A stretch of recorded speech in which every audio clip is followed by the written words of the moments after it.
The alarm klaxon screamed across Colony Station Kepler 442b as Ambassador Zixit watched the security feeds with 4 of his compound eyes, while the other 2 monitored the frantic communications flooding his neural implant. A human child barely 7 rotations old had somehow bypassed 3 layers of containment barriers and wandered into the wild zone. How is this possible? Zixis's translator crackled as his mandibles clicked anxiously. The wild zone was 100 square kilometer preserve where the planet's most dangerous predators roam freely, maintained as a buffer between the colony and the untamed wilderness beyond. Nothing that entered ever came out alive. Commander Sarah Chun, the human settlement leader, stood rigid beside him. Her jaw was set in that peculiar way humans display determination mixed with terror. Maya's always been curious, but the barrier should have stopped her. Should have, Zix repeated, his exoskeleton plate shifting with agitation. In his 3 centuries of diplomatic service across 47 worlds, he had never encountered a species quite like humans. They were simultaneously the most recklessly brave and inexplicably fragile beings he'd ever met. This incident would certainly end the tentative alliance between the Galactic Collective and Earth's first interstellar colony. The security feeds showed the child's heat signature moving deeper into the zone, past the rusted remains of previous expeditions trained xenobiologists and seasoned hunters who had ventured in with full military escorts and never returned. Now a small human in bright yellow coveralls was skipping through terrain that had claimed the lives of beings 3 times her size and 50 times her experience. "We have to send in a rescue team," Chun said, though her voice carried little hope. "No." Zix's response was immediate and absolute. "The collective cannot risk further losses. The child's fate is regrettable, but sealed." For 6 hours, they watched Maya's signal move through the zone. At first, she seemed to be following some invisible path, pausing occasionally as if examining something. Then the signal stopped moving entirely near the heart of the preserve, where the massive thornback drachmors were known to nest. "She's gone," Zix announced, preparing the diplomatic cables that would explain to the collective why humanity's colonial expansion should be indefinitely suspended. Clearly, they lacked the basic survival instincts necessary for space colonization, but then impossibly, the signal began moving again.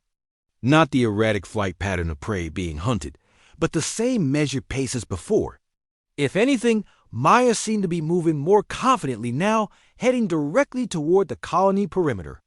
"That's impossible," whispered Dr. Vextar, the station xenobiologist, his tentacles writhing in distress.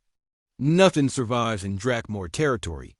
They're apex predators, 12 meters long, armored hide that deflects plasma rounds, territorial instincts that drive them to kill anything that moves. We've documented 17 different species of large predators in that zone, and the Drachmors. Hunt them all." Yet Maya's signal continued its steady approach toward the barrier fence. When she finally emerged from the wild zone 3 hours later, every being on the station was watching the security feeds. The child appeared unharmed, still wearing her bright coveralls, now considerably dirtier. She was chattering happily to herself as she walked, occasionally looking back and making encouraging gestures.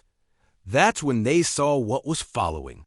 Her dot, the massive thornback drachmor that emerged from the tree line behind Maya, was the largest specimen any of them had ever seen. Its crystalline spines caught the sunlight like deadly prisms, and its 6 eyes tracked the settlement with predatory intelligence. Every security officer reached for their weapons, but the creature wasn't stalking Maya. It was following her. Like a pet. "Maya!" Commander Chun's voice broke as she sprinted toward the barrier, her maternal instincts overriding diplomatic protocol. The child looked up and waved cheerfully. "Hi, Mommy! Look what I found!" "His name is Spike, and he was really sad because his family went away, so I said he could come live with us. Is that okay?" The Drachmor, apparently named Spike, settled beside Maya with surprising gentleness, its massive head lowering until it was level with the child. Maya reached up and scratched behind one of its bone crests, and the creature made a sound that could only be described as a purr. Zix felt his worldview fracturing. This violates everything we know about Dratmore behavior. They're solitary. Apex predators. They don't bond. They don't domesticate. They certainly don't allow themselves to be petted. Maya has a way with animals, Commander Chun said weakly, though she looked as stunned as everyone else. Over the following days, xenobiologists from across the collective arrived to study the unprecedented phenomenon. Maya and Spike became inseparable, with the massive predator following the child around the settlement like an oversized guard dog. More remarkably, Spike's presence seemed to calm other local wildlife, smaller predators that had previously harassed. The colonists now gave the settlement a wide berth. Dr. Vextar's research revealed that Maya had somehow identified that Spike was the last of his pack, killed by territorial disputes with other Dratmores. Rather than seeing a threat, the child had recognized loneliness, something humans seem uniquely equipped to understand and address. She didn't conquer the wild zone, Dr. Vextar reported to the Collective Council. She befriended it. This suggests that human colonization strategies may be fundamentally different from our models. Where we see threat assessment and territorial control, they see potential friendship. Within a month, 3 more colonies requested human advisors for their expansion efforts. The collective xenopsychologists began studying what they termed the Maya Doctrine, the revolutionary approach of treating dangerous unknowns as potential allies rather than inevitable enemies. Ambassador Zixit found himself recommending humanity for full collective membership, something he never thought he'd do.